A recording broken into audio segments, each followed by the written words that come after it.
So hello, my name is Henry T, and I'm a rising sophomore at Colorado High School. So my project is 3D flashcards for your phone. This is student defined, meaning that I created the idea for it. This hasn't been done before. So this is a pre-recorded simulation of what it'll look like on your phone when it's running. We're going to go full screen and restart. So this is where you can choose how many cards you want. And then you can put in your term and definition for each card, basically your front and back. So we created 2 flashcards, there's 2 terms and definitions. And then you can put in there's 3 buttons down here, one that can move them back and forth and cycle through which card you have up, and then a flip function which will flip them around to see what's on the front and back of each card.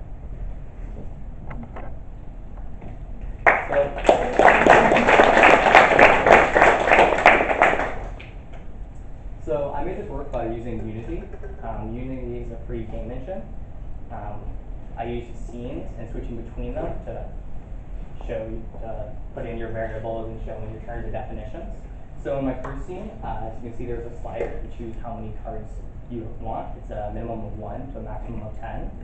And then when you press the button, it switches to the next scene, which is where you put in your terms and definitions. And for however many cards you have, you get to put in that many terms and that many definitions. And then finally, in the last scene, as you saw, that's the actual flashcards. So that's where they run, and that's where the terms and definitions are loaded onto the sides of the cards. I also had it animated. As you saw, they were moving around when you press the button. So I used Unity Animator, which is a really easy animator tool inside of the engine. So I built these flashcards because I think they're much more eco-friendly than regular flashcards. Because regular flashcards, you write on them, use them once, and then you toss them. I mean, not very eco-friendly. It's also a lot easier to have this on your phone instead of just carrying around like 10 flashcards. I mean, if you're on a train, you're probably easier to look at your phone than just cycle through flashcards. So now you have no excuse to not study for that history test. So I learned a lot of things working here at LeafStamp. I learned to work efficiently, and I learned how to tackle big problems. I learned to work efficiently by making sure that you make sure everything works before you put it together, because it's a lot harder when you put things together to find out what is not working.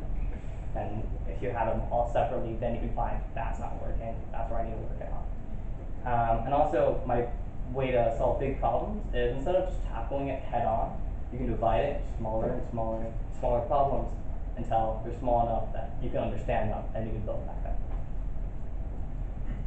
So moving forward, after this was completed, after LeafStamp, I want to actually even make my project even better by adding an AR capability. So AR means augmented reality, which basically means you put digital objects in real life. Great example of that is Pokemon Go or Google Glass. So this would basically mean that when you run the app, instead of just seeing those flashcards move back and forth, this would actually be something there. It would be planted there. So then when you move around, you can see it and you can cycle through it there. But to do this, I need a Mac and I run on Windows.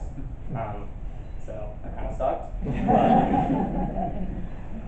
But once I go back to school, I will be able to borrow a Mac, and it's all going to be really easy to port because I'm running in Unity iOS.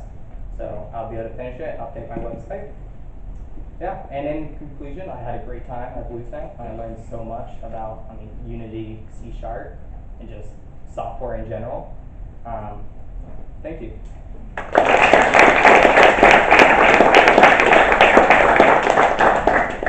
Any questions?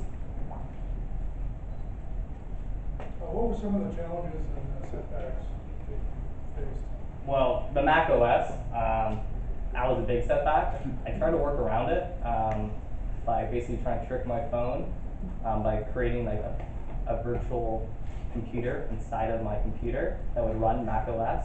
So it would run Apple. I would plug my phone into that, but it didn't quite work. Thank you.